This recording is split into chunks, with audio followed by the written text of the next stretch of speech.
Business correspondent Taylor Young joining us here in the studio to talk about this. And this lawsuit doesn't just accuse Apple of eavesdropping. There's actually more, Taylor. Yeah, it's also about where this information is allegedly going. So an example of this in the lawsuit is two people having a private conversation, maybe next to an iPhone, and they're talking potentially about a product or a specific brand. And then the next thing they know, on their social media or web browsers, they're seeing advertisements for this exact product.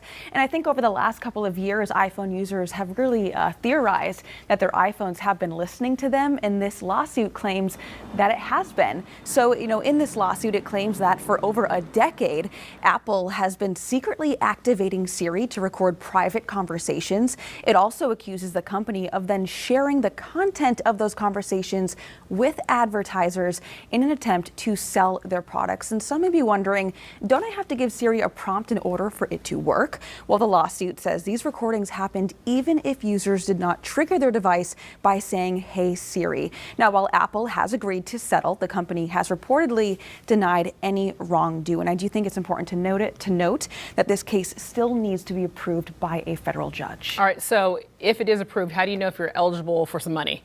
Yeah, so first of all, it is estimated that millions of Americans could be potentially have a pot of some of this money. And it's not just iPhone users. So the settlement would apply to anyone in the U.S. who owned or purchased a Siri-enabled Apple device between September of 2014 to December 31st of 2024, so this last Friday. Those devices include a long list of Apple products, including the iPhone, iPad, Apple Watch, MacBook, iMac, HomePod, iPod Touch, and Apple TV. So really everything across the board owned by Apple.